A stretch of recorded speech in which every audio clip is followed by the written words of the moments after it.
In this lecture, we will try to understand jump statements. Jump statements in Java. What is this jump statement? A jump statement transfers control. Transfers control to another part of the program. It transfer the control to another part of the program. How it works, we will try to understand. Jump statements are used. These statements are used in conditional and iteration. Conditional and iteration control structures. I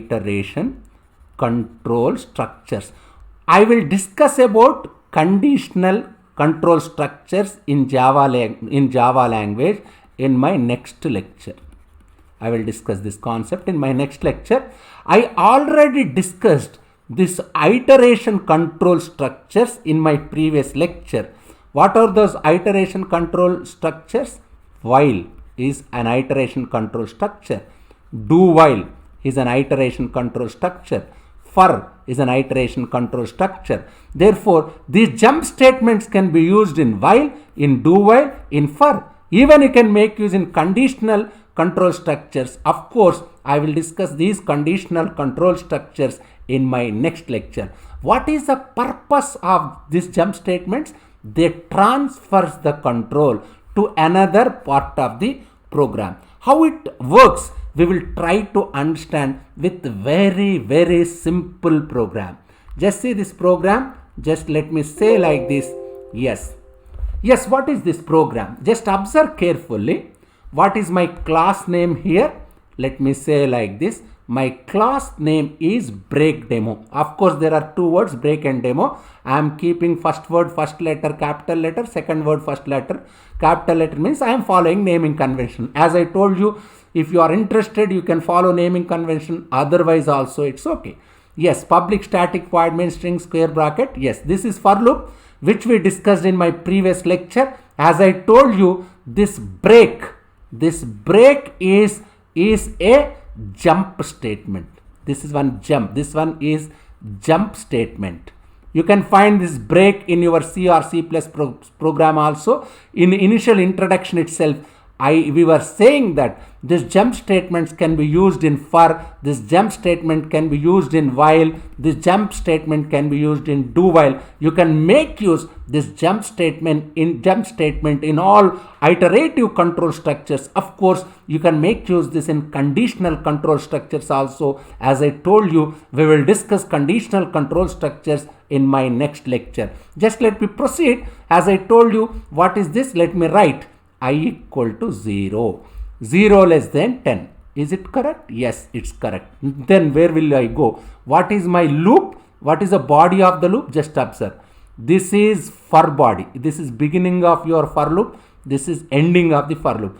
This is beginning of if. This is ending of the if. Therefore, this particular block of code, this is known as if block. I can say this is if body. This is if block. This is known as for loop body, or I can say it's a body of my for loop. Let me repeat. Let me write I equal to 0. Yes, 0 less than 10. True. We will go inside. I equal to 5. I means 0. 0 equal to 5. Is it true? It's not true. 0 equal to 5 false. 0 cannot be equal to 5. It's a relational operator. Therefore, will you enter inside? If this condition is not satisfied, we will not enter inside. Therefore, control this part of code will be skipped. Now, where will it go? System.out.println prints 0. Therefore, in output screen, what will it display? Just see in output screen. It is showing prints 0. This one is prints 0. Otherwise, let me change color. Let me choose another color, red color. Therefore, this is print 0. Now what happens? This is beginning of for, this is ending of for. I will go back again.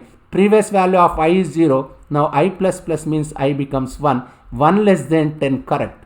If it is correct, 1 equal to, this is double equal to, 1 equal to 5.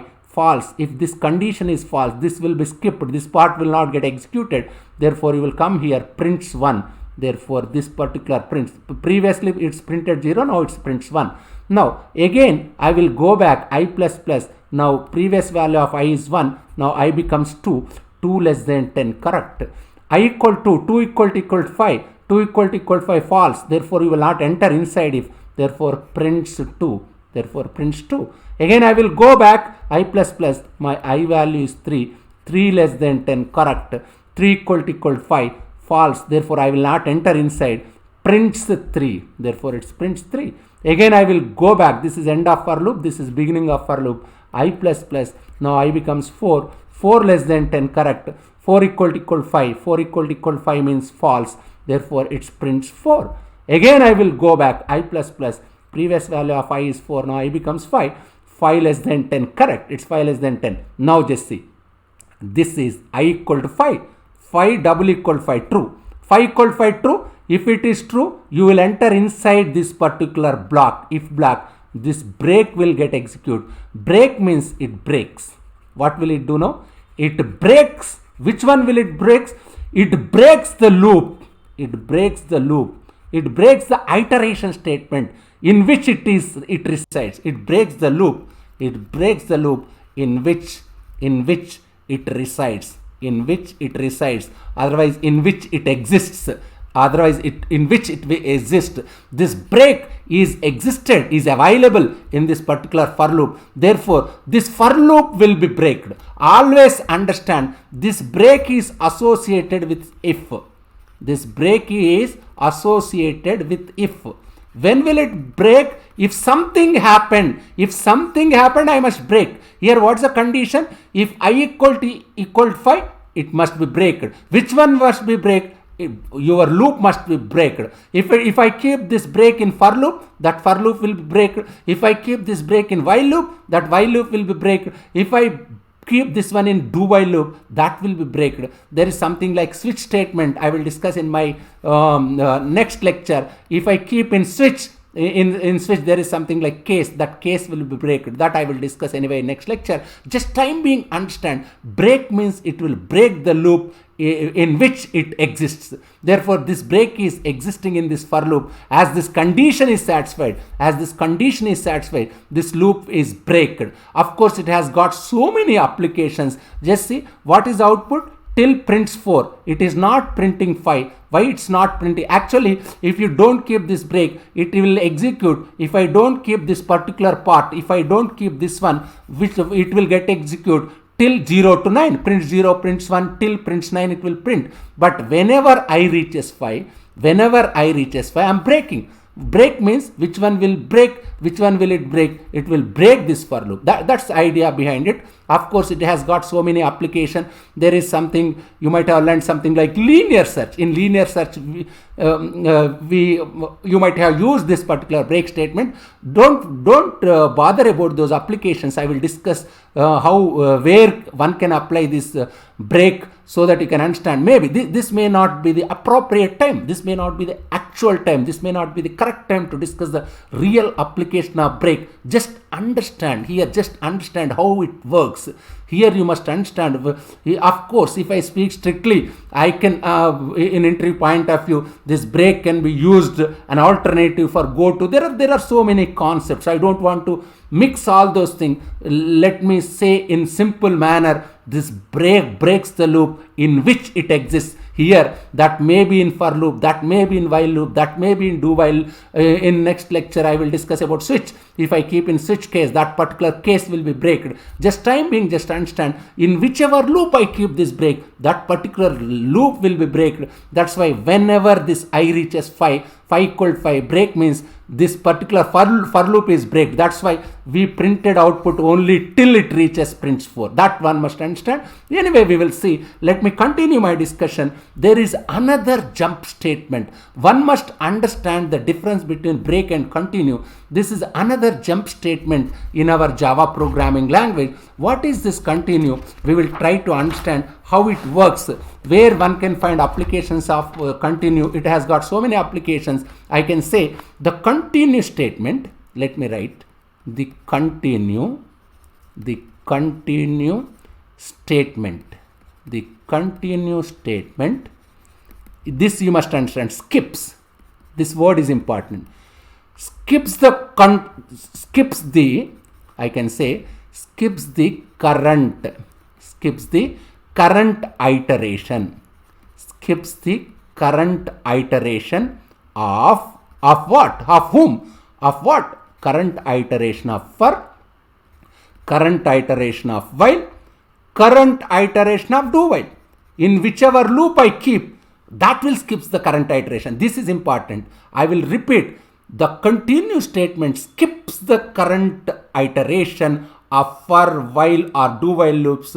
A continue statement causes control to be transferred directly to the conditional expression that controls the loop. Anyway, I don't want to make it so complicated. Just try to understand this statement. Now we will try to understand this. Let me demonstrate this one so that you can understand the purpose of. Just I request you to compare this continue with break. How it works, you will try to understand. Just let me show the output once. This is my output. Let me erase this one from screen. Okay. Now just see this one. Just understand carefully what it prints. Just see, it is printed 0, 1, 2, 3, 4. Understand here 5, printing 5. 5 is not printed. Just understand output carefully. 5 is not printed. 6, 7, 8, 9. Isn't it? What does it mean? Only one statement is not executed. That is printing 5 is not executed. Why? What is the reason? Just we will try to demonstrate this one. You know, class space class name continue demo. Yes, this is naming convention. Public static void means string square bracket. All these things we know that. Int I, for I equal to 0, 0 less than 10. Let me write I equal to 0, 0 less than 10. It's true. Therefore I will enter inside for body. This is my if body. This is my for body. Yes. Now what happens? I equal 0, 0 less than 10. 0 equal 5. Is it true? 0 cannot be 5. Therefore this condition is not satisfied. Therefore you will not enter inside this if block. Directly I will go here. System.out.println printing I means 0. Printing 0. This will get executed. Now where will I go? This is for loop beginning. This is for loop ending. I will go back and I becomes I plus 1. You are 1 less than 10 true. 1 equal 5. 1 cannot be 5. Therefore you will not, as this condition is not satisfied, you will not enter inside the block. This part will be skipped. Printing 1. Therefore I equal 1 means it printing 1. It will display. Again I will go back. I get incremented by 1. I equal 2. 2 less than 10. 2 equal 5. Not true. Therefore it printing 2. Printing 3. Printing 4. Just you can understand. Now let me say my I is 5. If I keep on repeating this procedure, after some stage I will reach 5. Therefore this 5 less than 10. It's true. Therefore what happens? 5 equal 5. This condition is satisfied.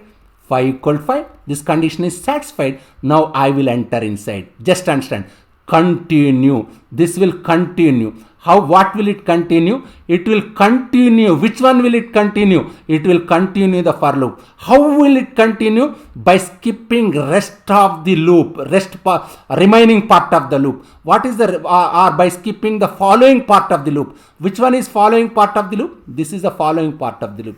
Which one is the remaining part of the loop? This part is remaining part of the loop. Continue means it will continue. Which one will it continue? It will continue the loop by skipping the following statements. That's important. It will continue the loop by skipping the following statement. Once it reaches 5 equal to 5, continue. It will skip the following statements. What are the following statements in for loop? This is for beginning. This is for ending. This is the following statement in the for loop. Therefore, it skipped this part. It skipped this part. Skipping means it will not print. It will go back. Now I become 6. What happens? Now I equal 6. 6 less than 10. It's true. Therefore, I will come here. 6 equal 5. False. It will print 6. It will print 6. It will print 7. It will print 8. It will print 9. Only it is not printing 5. Why? Because when I reaches 5 phi equal 5 means it will continue. Which one will it continue? It will continue for loop by skipping the following statements. Which one is following statements of that loop, of for loop? If it is for loop. If you keep continuing in while, it will skip the following statement in while loop. If you keep in do while, it will skip the following statements of do while loop. I am repeating, the continue statement skips the current iteration, only current iteration, that is important. Skips the current iteration, this point important. Current iteration. What is the current iteration? When I equal to reaches 5, phi equal 5. That is current iteration, satisfied condition. The continue statement skips the current iteration of for, while or do while loops. A continuous statement causes that you can understand. It skips the current iteration. Here current iteration is when I reaches 5, phi equal 5, it will continue the loop by skipping the following statements, isn't it? Now after I reaches 9 less than 10, of course it will print 9 also. Again it will go back 10 less than 10 false. I will come out of when I reaches 10 less than 10 false. If it is as 10 less than 10 false, this is the body of my for loop. This entire loop will get skipped. If I reaches 10 less than 10, this is beginning, this is ending. You will come out of this for loop. Therefore, this particular statement will be printed. After loop I value is, after loop what is I value? 10. Because I equal 10, this particular loop is terminated. Just try to go through it. This is simple and straightforward for and while. Let me demonstrate this one. Let me demonstrate. How can I demonstrate? Yes, let me show this one. Let me compile the program JAVS space breakdemo.java. This is JAVS space breakdemo.java. And how can I run this program? JAVS space breakdemo. When I equal 5, break means when I equal 5, break means that loop will be terminated, isn't it? See, in similar manner, you can understand which one you can understand. You can understand continue. How will it be? JAVS space continue demo.java. In the case of continue demo, just observe 0, 1, 2, 3, 4. It's not printing 5. Why? Because when I reaches 5, that following part or remaining part or rest of the loop or following part of the loop will be skipped and loop will be continued. Just try to go through this lecture. This lecture is simple and straightforward lecture. These for loop and while loop are known as jump statements in programming, in Java programming language. Of course, you can find in C programming language also. In the context of Java programming language, especially break has got much more application compared to C language. In which manner we will try to understand, is there any difference? What is the similarity? Similarity is break means it will break the loop in whichever loop. If you keep in for loop, that for loop will be breaked. If I keep while or do while, it will break. In that context, it is just similar to C program break statement. We will try to understand in detailed manner about this particular break and continue in future classes. Just go through it. If you have any difficulty, please keep a comment. Thank you very much.